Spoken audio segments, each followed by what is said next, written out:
बाबा रामदेव, आपने ये गलत दावा क्यों किया कोर्ट में कि आप कोरोनिल से इलाज करेंगे? सही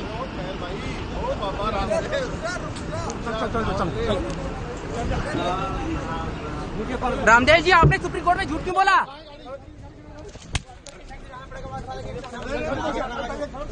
अरे सर ठीक है, अरे हाँ ठीक है, आप हाथ तो छोड़ मेरा, ऐसे नहीं कर सकते। कुछ कर नहीं रहा हूँ सर, कुछ कर थोड़ी रहा हूँ, आप हाथ ऐसे पकड़ थोड़ी सकते। आपने सुप्रीम कोर्ट में झूठ क्यों बोला बाबा रामदेव जी? रामदेव जी, सुप्रीम कोर्ट में झूठ क्यों बोला आपने? आपका ये ऐसे ऐसे करोगे? रामदेव जी, आपने सुप्रीम कोर्ट में झूठ क्यों बोला? रामदेव जी, सुप्रीम कोर्ट में झूठ क्यों बोला आपने?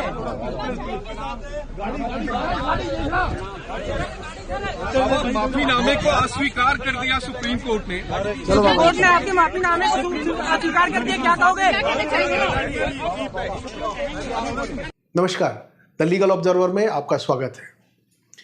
पतंजलि वाले बाबा रामदेव के लिए आज का दिन भी बड़ा भारी रहा। सुप्रीम कोर्ट में उन्हें फिर से काफ़ी फटकार सुननी पड़ी, जबकि वो माफ़ी मांग चुके थे।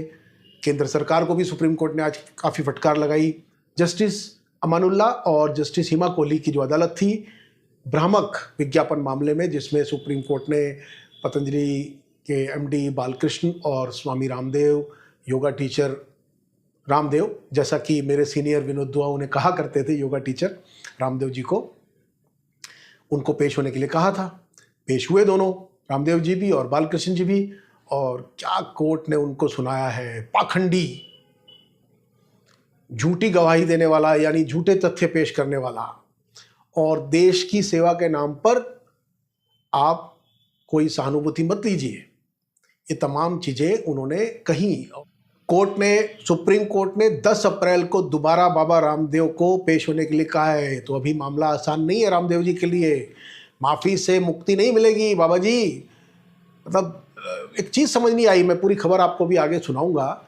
रामदेव जी तो इतने बड़े संपर्क वाले आदमी हैं, इतने वकीलों को, इतने मतलब सुप्रीम कोर्ट के चीफ जस्टिस तक उनकी पहुंच है। मैं तो व्यक्तिगत रूप से इस बात को जानता हूं कि बाबा जी के कितने लंबे हाथ हैं अदालतों में, और उसमें कितने सारे शिष्य उनके वहाँ हैं, एक दो को मैं भी जानता हूँ। तो मुझे एक बात नहीं समझ में आ रही, बाबा जी कोई अच्छा वकील नहीं मिला क्या इस बीच में? किसी ने आपको बताया नहीं कि सुप्रीम कोर्ट में कैसे कैसे अपने मामलों को पेश करना है और करना क्या चाहिए? बाबा जी के मामले से मुझे एक बात याद आ रही है। सहारा वाले, आपको याद है सुब्रतो राय सहारा? अब तो खैर बेचारे नहीं है इस दुनिया में, इंतकाल हो गया उनका। लेकिन मुझे बाबा जी वाला जो आज का मामला है, उससे उनकी सहारा श्री की याद आई। उनके भी बड़े बड़े 2 पेज के विज्ञापन उन्होंने दिए थे, और बाद में फिर महफिल उनकी जमी तिहाड़ में, उनके लिए पूरा कॉन्फ्रेंस सेंटर बना। तो इस मामले को मैं ज़रा आखिर में बताऊंगा आपको, वीडियो का आखिर में। पहले आज जरा ये कंप्लीट कर दे मामला आपका कि सुप्रीम कोर्ट में हुआ क्या। सुप्रीम कोर्ट का रवैया बहुत ही सख्त था, और उन्होंने कहा कि हम आप दोनों के खिलाफ झूठे बयानबाजी करने के, उसका जो परजुरी जिसको बोला जाता है टेक्निकल लैंग्वेज में, उसका मामला दर्ज करने का उन्होंने कहा कि हम रजिस्ट्रार को इसका डायरेक्शन दे रहे हैं कि उसका मामला आप पर चलाया जाना चाहिए। और उन्होंने कहा कि हमें रामदेव जी के वकील का माफ़ीनामा नहीं सुनना, और उन्होंने कहा कि ये अच्छा तरीका है कि पहले आप उल्लंघन कर दीजिए, कोर्ट की अवमानना कर दीजिए, और जब कोर्ट से फिर आदेश जारी हो तो आप आके माफ़ी मांग लीजिए। ऐसे नहीं चलेगा। जो रामदेव जी की तरफ से पेश हुए थे वकील बलबीर सिंह, उन्होंने कहा कि रामदेव जी तो खुद कोर्ट परिसर में मौजूद हैं और वो माफ़ी मांग रहे हो। बलबीर सिंह जी ने भी हाथ जोड़ा उनके सामने कोर्ट के। उन्होंने कहा नहीं, हम इससे नहीं, हमारी संतुष्टि होगी, इससे नहीं होगा।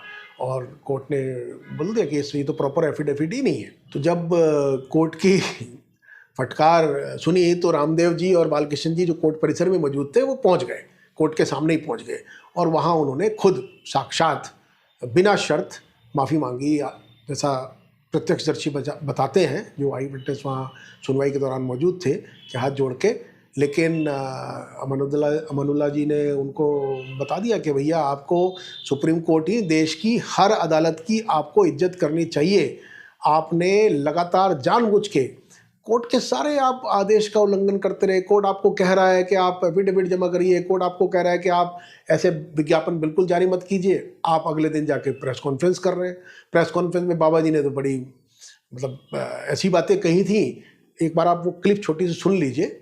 यदि हम झूठे हैं तो हमारे ऊपर सैकड़ों नहीं हजारों करोड़ का जुर्माना लगाएं और हमें डेथ पेनल्टी भी दे तो हमें स्वीकार है। अब बताइए, अब अगर आप कोर्ट को ये कह रहे हैं तो कोर्ट तो बुरा मानेगा। तो वही आज हुआ, कोर्ट ने कहा कि आपको हमने कहा और आप तो जाके इतनी सघन अवमानना, मतलब बिल्कुल हुक्म अदूली, बिल्कुल आप जैसे कोर्ट को चुनौती ही दे रहे हैं। प्रेस कॉन्फ्रेंस में तो आपने सुना ही ना बाबा ने क्या कहा।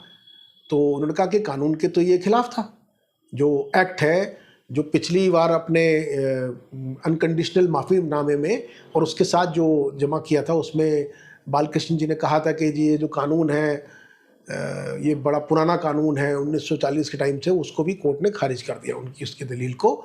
और केंद्र को, सेंट्रल गवर्नमेंट को, सरकार को उन्होंने फटकार लगाई कि भैया आपने आंखें बंद कर रखी हैं, आपको दिखता ही नहीं है, आप कोर्ट की आपको सुनाई नहीं दे रहा। कोर्ट ने आपसे कहा कि आप अपना एक्शन टेकन जमा करो, आप बताओ कि आपने क्या कार्रवाई की, क्यों नहीं कार्रवाई की, क्या कार्रवाई की, ये मांगा है कोर्ट ने, अब देना पड़ेगा। तुषार मेहता जी जो वहाँ मौजूद थे, सॉलिसिटर जनरल केंद्र सरकार की तरफ से, उन्होंने थोड़ा संभालने की कोशिश की। उन्होंने कहा कि नहीं ये जो हो गया वो नहीं होना चाहिए था। और जस्टिस हिमा कोहली ने भी उसके बीच में कहा कि ये क्या दलील हुई कि आपका मीडिया डिपार्टमेंट क्या आपसे अलग है? अरे आप ही तो कंपनी है ना, ये आप दलील कैसे दे सकते हैं कि मीडिया डिपार्टमेंट जो कर रहा है उसका आपको पता नहीं था?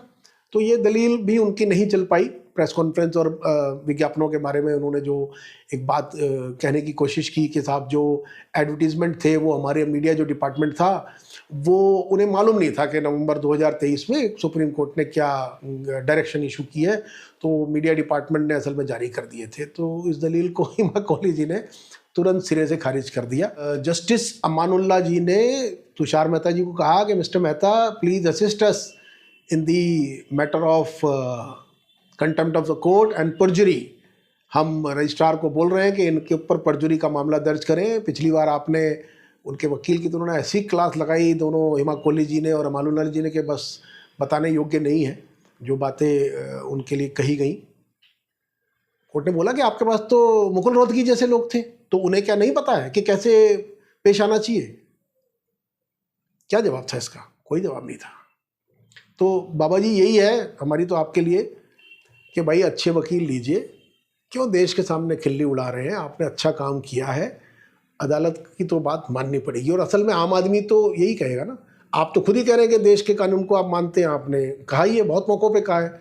तो ये कोई अच्छा संदेश नहीं जा रहा है ना हमें। और मैंने जैसा पहले कहा था कि मैं सारा श्री वाला मामला बताऊंगा, तो वो यही इसीलिए याद आ रहा था कि सारा श्री भी भारत पर्व मनाते थे, भारत माँ के बारे में पूरा उनका एक बड़ा राष्ट्रभक्त देशभक्त का उनका एक बड़ा परसेप्शन था, बड़ी इमेज थ्रो होती थी, तमाम सारे लोग जाते थे, राष्ट्रपति, प्रधानमंत्री, मंत्री, मंत्रिमंडल, बड़े बड़े लोग समाज के, अमिताभ बच्चन, पूरी फिल्म इंडस्ट्री वो जाती थी भारत पर्व के लिए। जब सारा शहर लखनऊ में वो कार्यक्रम होता था, जब ये मामला सेबी वाला उनके खिलाफ चला तो उन्होंने 2-2 पेज के विज्ञापन दिए थे उस समय सुप्रीम कोर्ट के आदेश के खिलाफ। और बाद में उनके ऊपर भी जब कंटेम्प्ट का मामला हुआ तो मेरे ख्याल से, जहाँ तक मुझे ठीक से याद है, कि वो अपने आप में एक ऐसा इतिहास बना है कि जिसमें सीधे सुप्रीम कोर्ट से उनको ट्रांसफ़र किया गया था तिहाड़ जेल, और फिर वहाँ लंबा समय उन्हें बिताना पड़ा और तमाम वहीं से उनका बिजनेस चला, वहीं पूरा कॉन्फ्रेंस रूम, बिजनेस सेंटर सब कुछ बना।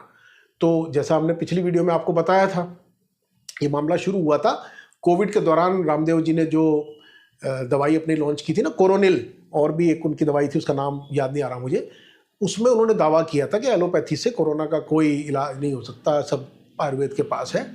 और ऐसे ही उनकी कुछ और विज्ञापन थे, उसको लेके ये मामला था जिस पर Indian medical association Ramdev ji के खिलाफ गई थी।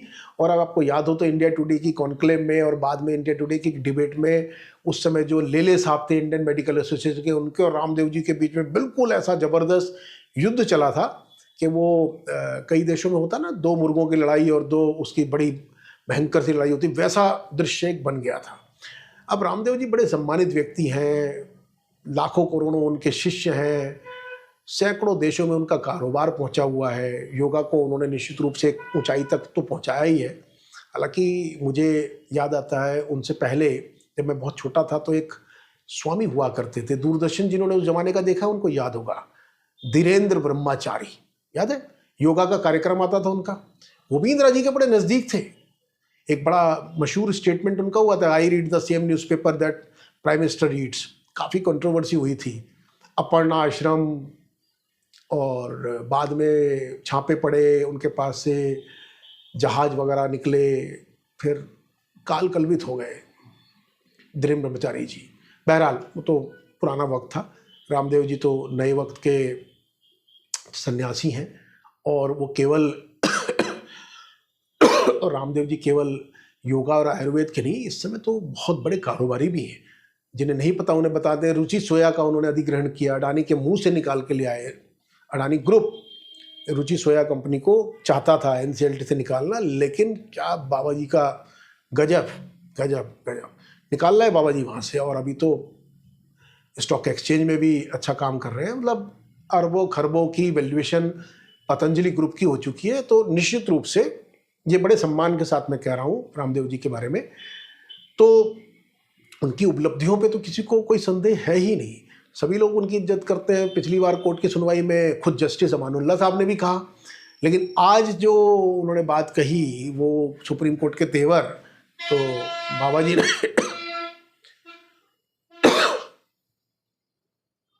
आज जो बात कही जस्टिस अमानुल्लाह जी ने सुप्रीम कोर्ट में सुनवाई के दौरान, तो मुझे लगता है कि उनके वकील और बाबा जी को उनको समझ में आ गया कि कोर्ट के तेवर क्या। उन्होंने कहा कि नहीं, हाथ जोड़ने से हम ये स्वीकार नहीं करेंगे, आपको इसको झेलना तो पड़ेगा। आपने बहुत सघन अवमानना की है कोर्ट की। तो 10 अप्रैल को मामला लगाया गया है।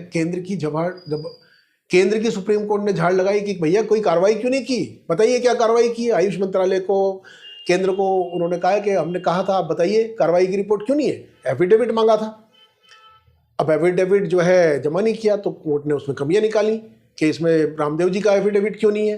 केवल आपने वो जो कंपनी के एमडी हैं बालकृष्ण जी, उनके कागज लगे हैं। लीगल ऑब्जर्वर ने आपको सूचित कर दिया जो कुछ भी आज सुप्रीम कोर्ट में हुआ बाबा रामदेव और पतंजलि के मामले में। उम्मीद है कि अब 10 तारीख को सब कागज रामदेव जी के ठीक ठाक तरीके से पहुंच जाएंगे, ताकि जो सुप्रीम कोर्ट की जो कोप उन पर है उसमें ज़्यादा और इजाफा ना हो, सुप्रीम कोर्ट और कुपित ना हो, और देश के कानून के हिसाब से जो भी उचित कार्रवाई बनती है इस मामले में वो हो, प्रतीकात्मक हो। भाई ऐसे भी तो उदाहरण है ना देश में। कंटेम्प्ट ऑफ कोर्ट के मामले में 1 रुपए का जुर्माना हुआ था प्रशांत भूषण जी पे। प्रतीकात्मक ही सही, वो भी देने से मना कर दिया था उन्होंने। वो उनके किसी धवन साहब ने शायद उनको दिया था, राजीव धवन, अगर मेरी याददाश्त ठीक है, वो दे के उस मामले को निपटाया था। तो हमारी तो यही इस मामले में सदिच्छा है कि सब कुछ प्यार मोहब्बत से निमट जाए। रामदेव जी प्रतिष्ठित व्यक्ति हैं, लेकिन हाँ, ये मैसेज नहीं जाना चाहिए कि जो बड़े लोग हैं वो कानून के साथ कुछ भी कर सकते हैं, वो कानून के साथ खिलवाड़ कर सकते हैं। कानून सिर्फ आम आदमी के लिए नहीं है। ये जो बात है ना किताबों में कि कानून सबके लिए बराबर है, मैसेज यही जाना चाहिए। तो लीगल ऑब्जर्वर के साथ बने रहिए। हमारी ये वीडियो आपको कैसी लगी इसके बारे में बताएं, हमें सब्सक्राइब करें और हमारी वीडियो ज़्यादा से ज़्यादा लोगों तक शेयर करें। नमस्कार।